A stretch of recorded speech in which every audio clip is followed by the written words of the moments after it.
আর J Kibria, নিশ্চয়ই আপনারা নামটি শুনেছেন। বহুল পরিচিত উপস্থাপক, বাংলাদেশের শুধুমাত্র উপস্থাপকই নয়, রেডিও জকির জগতে অনন্য এক নাম, আদর্শ বলতে পারেন, আইকন, এক অনুকরণীয় নতুনদের জন্য।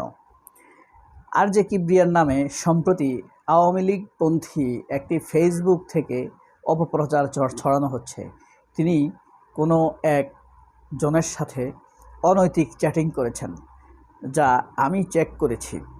আমার কাছে মনে হয়েছে এই ব্যাপারটা নিয়ে একটু কথা বলা দরকার। প্রথমত তার নৈতিকতার কারণে এবং তার সৌন্দর্য মাধুর্যতার কারণে আমি তাকে পছন্দ করি। দ্বিতীয়ত হলো, তিনি বাংলাদেশের উপস্থাপনাদের মধ্যে বর্তমানে যত উপস্থাপক আছে সবার মধ্যে তিনি অনন্য। তার তুলনা হতে পারে কামাল লোহানী, হানিফ সংকেত, এই ধরনের উপস্থাপকদের সাথে। তার উপস্থাপনা মানুষ মগ্ন হয়ে শুনে, তন্ময় হয়ে, মুগ্ধ হয়ে মন মিলায় এবং মুগ্ধতার সাথে পুরোটা দেখার চেষ্টা করে। আর জে কিবরিয়ার এর আগে একটা সমস্যা হয়েছিল কক্সবাজার। তার স্ত্রীকে নিয়ে তিনি যখন কক্সবাজার গিয়েছিলেন, সেখানে তার স্ত্রী তার বিরুদ্ধে একটি সিন ক্রিয়েট করেছিল।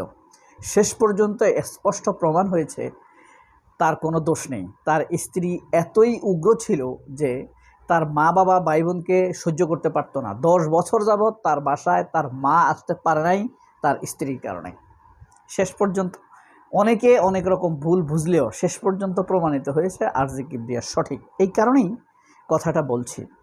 সম্প্রতি আর জে কিবরিয়ার বিরুদ্ধে কেন বাম, সিপিবি, আওয়ামীরা, ফ্যাসিবাদীরা লাগতে পারে তার কারণও রয়েছে। তিনি ব্যক্তিগতভাবে যতটা জানি, দেখি, বুঝি, ইসলাম প্র্যাকটিস করার চেষ্টা করেন। তার ব্যবহার, আচরণ, তামদ্দুনের মধ্যে কিছুটা ইসলামিক আদব লেহাজ লক্ষ্য করা যায় এবং কথাবার্তার মধ্যে ইনসাফের পরিস্ফুটনও ঘটে। এছাড়াও তার এই শোটিকে অনেকে বলে spiritual truth show, not the only R J Kibria show, it is also spiritual truth show. এর কারণ হলো আর জে কিবরিয়ার শোতে অনেকে এসে ধরা খেয়ে গিয়েছেন।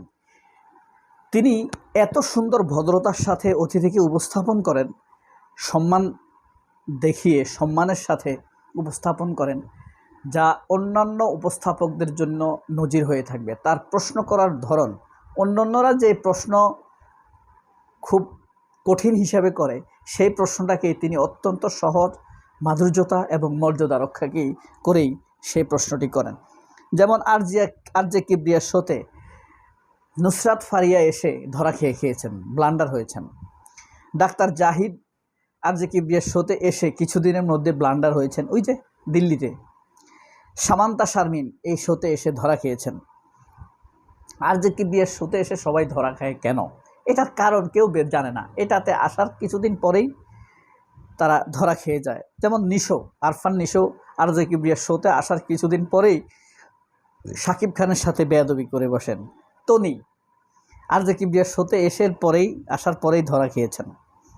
গায়ক নোবেল আর জে কিবরিয়ার শোতে আসার কিছুদিন পরেই অ্যারেস্ট হয়েছেন।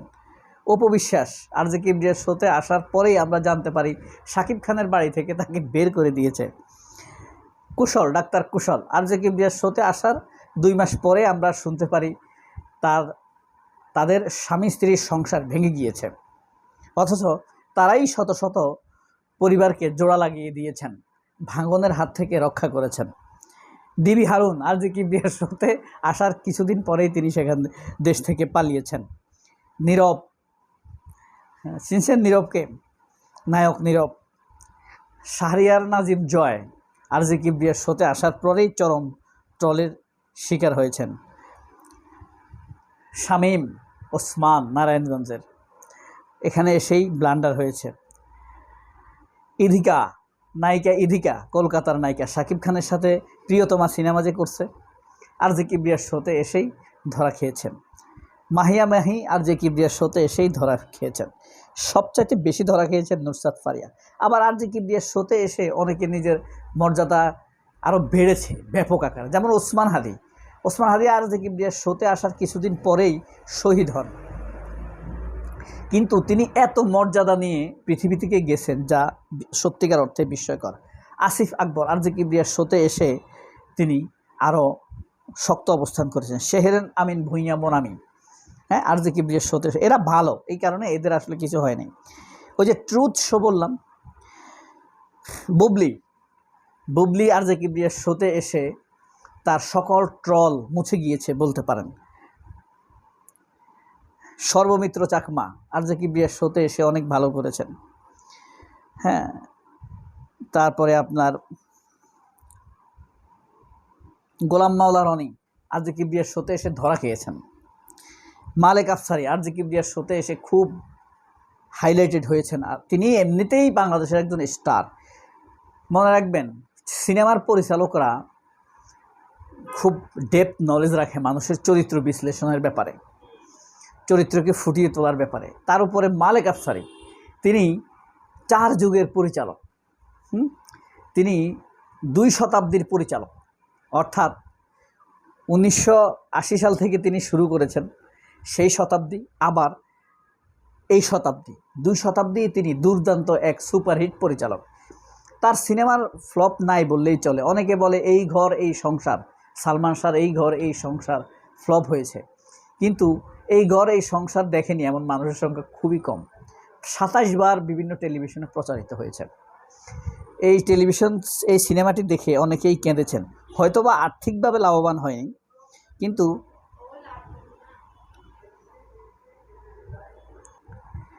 এছাড়াও আরজে কিবরিয়া প্রথম বাংলাদেশি কন্টেন্ট ক্রিয়েটর বা ইউটিউবার বলতে পারেন, যিনি ইউটিউবের মেইন ব্লগ পেজে স্থান পেয়েছেন তার আপন ঠিকানার জন্য। আপন ঠিকানার মাধ্যমে তিনি প্রায় 300 থেকে 500 পরিবারকে জোড়া লাগিয়ে দিয়েছেন। ধরেন 4 বছর বয়সে একটা মেয়ে হারাই গেছে, এই মেয়েকে তিনি খুঁজে বের করেছেন বাংলাদেশের আরেক প্রান্ত থেকে, মা বাবার কাছে ফিরিয়ে দিয়েছেন। এরকম 350 হয়েছে তখন পর্যন্ত, 2023 সাল পর্যন্ত। এতদিনে নিশ্চয়ই সেটা বেড়ে 500তে হয়তো হয়ে যেতে পারে। তিনি অনন্য নজির স্থাপন করেছেন, এই কারণে তাকে বলা হয় ইউটিউবের বাংলাদেশের অনন্য এক কন্টেন্ট ক্রিয়েটর। হানিফ সংকেত, খালেদ মহিউদ্দিন এবং খালেদ মহিউদ্দিনের কথা বাদ, খালেদ মহিউদ্দিন আসলে ভালো উপস্থাপক না, মানে অ্যাংরি প্রেজেন্টার। খালেদ মহিউদ্দিন হইল the angry presenter of Bangladesh. তবে তাকে সেরা কয়েকজনের মধ্যে একজন বলাই যায়। আরজে কিবরিয়ার বিরুদ্ধে আওয়ামী লীগ কেন অপপ্রচার শুরু করেছে, কেন আবার আরজে কিবরিয়া কখনো আওয়ামী লীগকেও আক্রমণ করে কথা বলেনি। তিনি যে খুব বেশি ফ্যাসিবাদ বিরোধী তাও কিন্তু নয়, যদিও তার পেশার সাথে সেটা যায়ও না, তবু আওয়ামী লীগ কেন তার পেছনে লেগেছে এটা ভেবে দেখার একটা বিষয়। তবে আরেকটা ব্যাপার হয়ে থাকতে পারে, বাংলাদেশের ফেসবুক ইউটিউবে অনেক সংখ্যালঘু হিন্দু মুসলিম নাম দিয়ে নানান পেজ চালায়, তারা আরজে কিবরিয়ার পিছনে লেগে থাকতে পারে, কারণ তিনি ব্যক্তি জীবনে ইসলাম প্র্যাকটিস করেন, বাহ্যিকভাবেও তা অনেক ক্ষেত্রে প্রকাশ পায়, এই কারণে তাদের কিছুটা অ্যালার্জি হয়ে থাকতে পারে। তাছাড়া তিনি হাদির প্রতি যথেষ্ট ভালোবাসার সম্মান প্রদর্শন করেছেন, এটিও একটি কারণ হয়ে থাকতে পারে। সবাই অনেক ভালো থাকবেন। আল্লাহ হাফেজ, আসসালামু আলাইকুম।